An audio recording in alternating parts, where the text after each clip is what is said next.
I also got this cable right here. It's an LMR400. I got this off of Amazon, you guys, okay?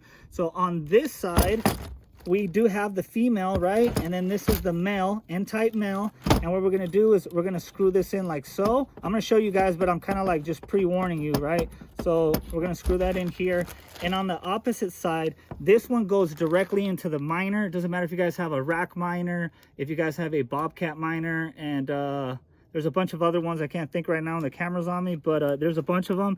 And you guys could see this is the female. It's called a RPSMA.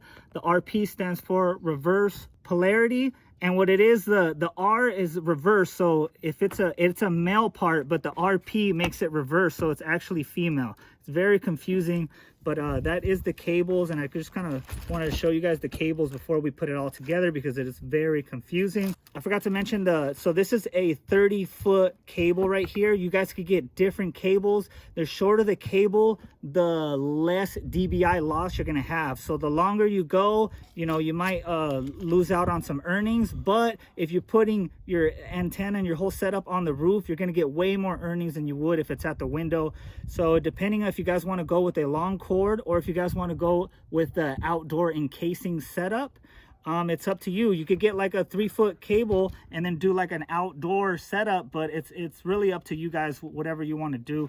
But I'm cool with having a 30-footer. That way it might lose a little bit of dBi, but we're still going to get the most earnings since we have the antenna on the roof. This hole right here leads into the garage, and inside the garage is where we have our Bobcat miner, right? So this is the connection that goes straight into the Bobcat miner. What I was going to tell you guys right here, we want to do a drip loop. That way if it's raining, the rain is going to just drip down on the loop, and I'll show you guys what I'm talking about. Okay, so this is the drip loop that I'm talking about. We're just going to use a simple zip tie to have it do the loop-de-loop right here. Tighten it up like so. And then the rest of the cord, right, is where the miner's at. We're just going to go ahead and feed it all the way through. Okay. And, oh, nice. We're going to fit that right in there. Okay, let me push this in a little bit more.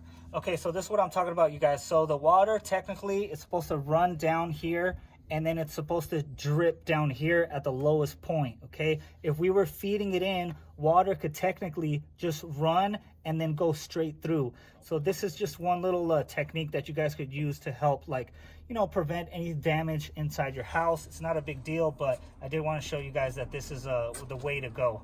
You guys, we're now inside the garage, and you guys can see that's the hole that was on the outside. So we fed in the LMR400 cord, and you guys could see that we have a little bit of slack. We wanted to order a little bit more, but if you guys want to earn more, you want to measure it and kind of get exact, but it's always good to have like a foot or two, maybe even 3 feet of slack, just in case you miscalculate, okay? So this is the RP, right? That's the reverse male pretty much, and that screws right into the Bobcat miner. I'll show you guys right here. It's kind of tough, but try to screw it in here for you guys could see. And then these 4 prongs go right here in these 4 areas, just like so.